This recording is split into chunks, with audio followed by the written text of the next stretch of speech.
Why, hello there. I heard you had a confidence problem. I heard that you, feel a little too good being you than you should. You see, when it comes to personality, you're supposed to have an actual personality, objects, materialism, being interested in certain things. That's not a personality, sweetheart. You see, if you just say, my entire personality is in this TV show, or is in this one political ideology, or is this in one religious ideology, or it's in this one book, or the fact that I'm a reader, or the fact that I paint, that is my entire personality. You want basic ass bitch. And when it comes to people that, think that they can go along saying, oh, I'm better than you for X and Y and Z. Frankly, I'm going to make sure that your eyes have X's and no one is going to ever ask why, and you're going to be sleeping with those Z's permanently. So, if you decide that you want to persist in this behavior, I'm just going to make sure that you see this peg? I'm going to knock it down a little bit. So, let's get one thing clear. No one likes you. No one has ever liked you. No one will probably ever like you. You are an unlikable person by definition.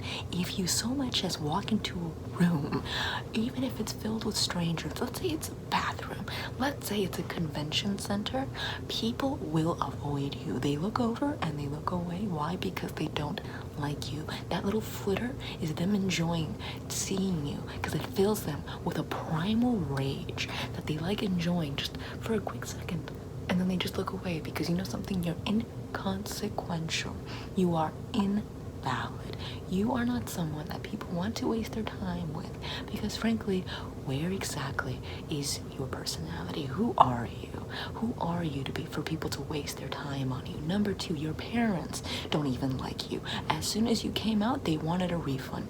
Honestly, when the doctor saw you, he didn't smack you so you could breathe. In fact, he smacked you only because he thought you were so annoying. You have one of those faces, just one of those faces that people just want to like, bah, just like, bah, just like, bah.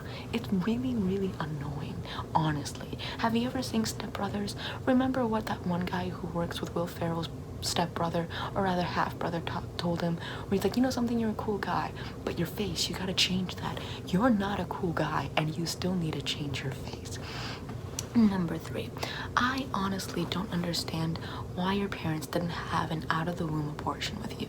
Frankly, honestly, if it comes to parents that are pro-life, I understand why they didn't do it while you were in the womb. I respect that. It is something to be admired.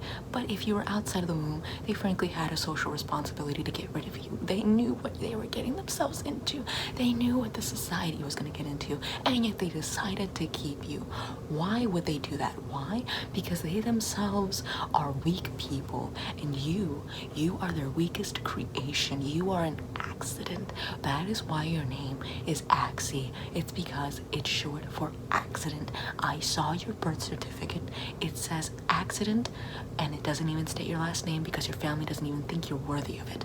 Number four, when you went to school and all those people were over there ignoring you or making fun of you, don't think you were like one of those classic teen, like, oh, I'm so alone and edgy and like different and unique, so that's why people don't like me. No, people didn't like you because you were really annoying. That's why people didn't like you. So for someone to come along and be like, oh yeah, the reason people don't like me is because, I'm just unique and I'm just like the Lizzie McGuire in this Lizzie McGuire show. No. You're more like that smelly, annoying guy from Even Stevens. That's who you are. The one that no one wanted to be around because they smelled, they were annoying, and who even are they? And let me tell you something. Right now, I had to burn the nostrils, the nose hairs inside my nostrils, so that way they didn't smell the stench you bring around. You disrespectful, irresponsible, inconsiderate human being. Maybe you should consider taking a shower once in a month, at least. When was the last? You honestly have so much dandruff in your hair. You look like Tim Danson in The Good Place. What is going on with your sense of hygiene? That's why your parents left you. They were like, go on forth, claim your independence. No, they didn't want you to claim their independence. They just wanted to claim their shower back. They were frankly tired of having it disrespected each time you passed by. Your shower only sprayed out water, not because it's a shower, but because it was crying each time you passed by. Your stench makes sinks cry. Your stench makes soap companies work harder. Honestly, get on that right now. The reason you're alone isn't because you're just misunderstood, you're just someone that doesn't fit into the society. It's because you smell, you have no personality, your parents don't like you, and you're really annoying. Listen, it's like these 4 parts, call these the Beatles, okay? John, Paul, George, and Ringo. The Ringo is the smell, the annoyingness is the Paul, this lack of personality is the John, and being around you makes me forget things because I hate you so much. Like, this is the effect you have on people. They forget what they're saying just because they want to hate you more than they want to speak. And the only reason I'm continuing on in this rant is because I'm telling you everything I've ever thought and anything everyone has ever thought about you. This is my Oprah Winfrey moment. This is my time to tell you to get on your nonsense. In fact,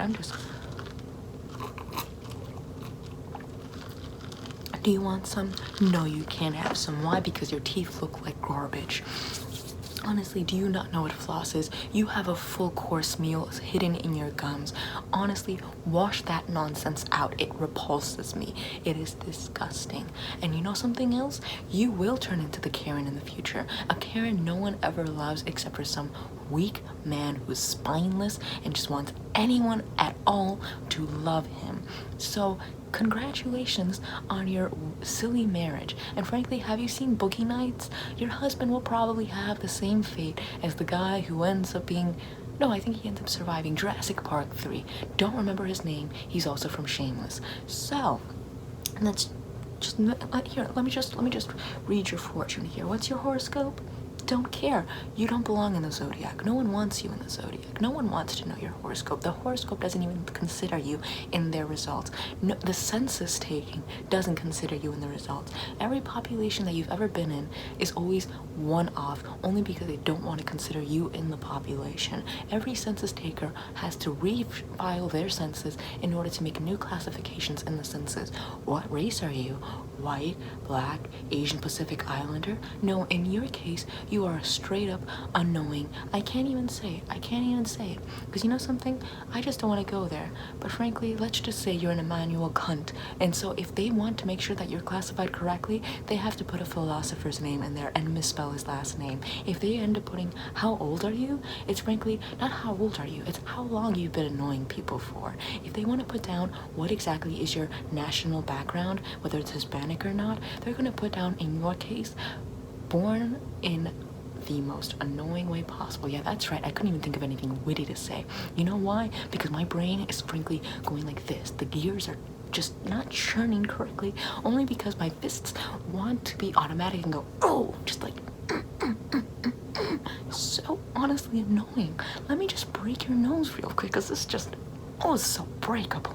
Now, let me just go down the tangents I just went down and remember what exactly I was talking about before the population theory. Oh no, wait, I can't remember. Why? Because I can't stand anything you do, and I remember everything you've ever done because it's always just, it's like nails on a chalkboard for me. It's like my skin is a chalkboard and everything you do is nails on it. It's honestly so annoying. Let's just make sure that you have no sense of confidence after the end of this, okay? You don't look good. No one likes you. You smell horrible. You have no personality. You're really annoying. You will probably die alone because your husband by default will probably end up because he doesn't want to be around you anymore. And number 7, damn, you forgot how to count because of you. And number 7, no one likes you. No one will ever like you. No one has ever liked you. So how about you get on your game and change that? So before we end up leaving here, I just want to make this crystal clear, you see, that if you don't change your ways, or if you ever come into my state, or if you ever make yourself into a nuisance again, I will in fact be taking action, because you being here is frankly exhausting. It makes me fail tests. It makes me confused. It makes me get into accidents because I'm so distracted in my mind. And I just want to make sure that you understand not to do this anymore, okay? I think I've expressed myself in the most gentle and tender of ways. So I just expect you to listen to my words, okay? Leave the state, take on a new identity, and completely change yourself forever. If I even smell you in this state again,